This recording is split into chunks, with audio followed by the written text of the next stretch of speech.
Nos forêts, ici au Québec, elles vivent sous une pression qui est énorme. Comment est-ce qu'elles s'adaptent à tous ces changements qui vont de plus en plus vite? C'est la question qu'on va explorer ensemble. Et le titre, Grandir sous pression, ça dit pas mal tout. Alors, la question qui se pose, elle est simple en apparence, mais la réponse, elle, est beaucoup plus compliquée. Concrètement, comment est-ce que nos arbres, ceux qu'on voit tous les jours, réagissent pour de vrai au changement climatique? C'est ce qu'on va décortiquer. Bon, pour commencer, mettons nos forêts sous la loupe. Parce qu'on le sait, c'est bien plus que juste des beaux paysages. C'est vraiment au cœur de qui on est, de notre économie, de notre culture. On entend tout le temps parler que le climat change, c'est vrai. Mais c'est quoi l'impact là, précisément sur un érable en Estrie ou une épinette en Abitibi? Pour les scientifiques, c'est un vrai casse-tête. L'avenir de ce qui est un pilier de notre identité, disons, c'est pas mal incertain.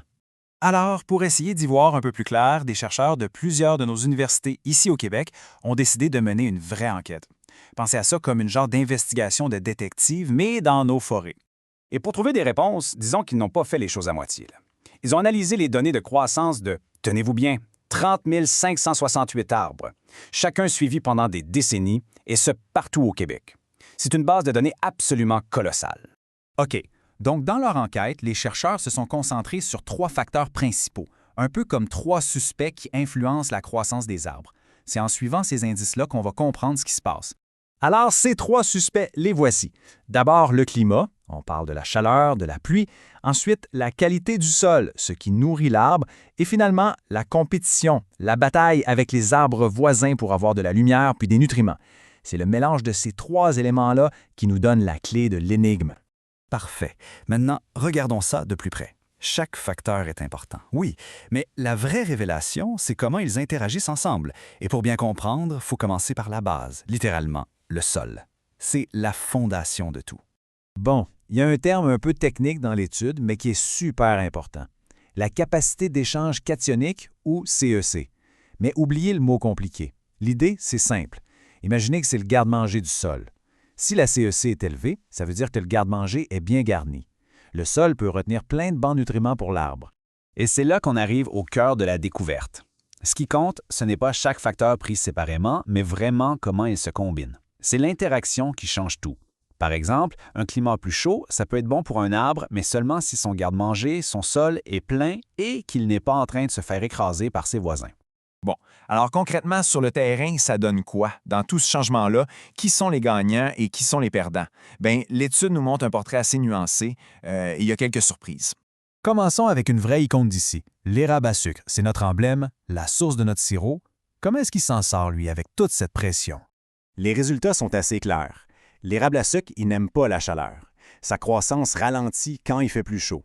Puis cet effet-là est encore pire quand il est pogné dans une forte compétition avec d'autres arbres. Si en plus on ajoute un sol très argileux qu'il n'aime pas particulièrement, on a la recette parfaite pour un arbre qui est en difficulté. OK, maintenant, allons un peu plus au nord, dans la forêt boréale. On va parler de l'épinette noire. Elle est super importante pour notre industrie forestière, c'est la pierre angulaire, mais elle aussi, elle a ses faiblesses. Pour l'épinette noire, cette histoire d'interaction entre les facteurs est vraiment cruciale. Juste un climat plus chaud, ça réduit déjà sa croissance. Mais si on ajoute à ça une forte compétition avec les autres arbres, son déclin s'accélère encore plus. C'est comme un double coup dur.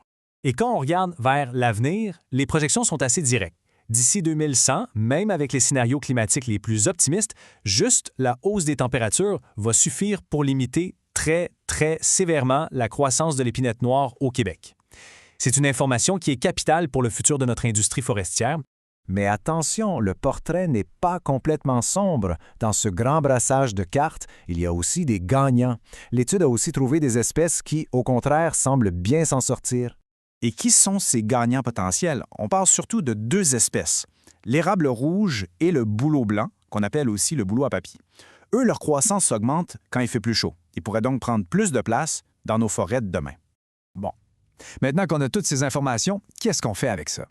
Comment est-ce qu'on peut utiliser ce savoir-là pour penser aux forêts du futur? La recommandation numéro 1 des chercheurs, elle est vraiment sans équivoque. Pour que nos forêts soient plus fortes, plus résilientes, la clé, c'est la diversification. En gros, il ne faut pas mettre tous nos œufs dans le même panier. Concrètement, qu'est-ce que ça veut dire, ça? Ça veut dire qu'une forêt où il y a plein d'espèces différentes mélangées, elle est beaucoup plus forte. Elle va mieux résister aux sécheresses, aux insectes, aux maladies, bien mieux qu'une forêt avec une seule espèce. La diversité, au fond, c'est comme une police d'assurance que la nature nous offre.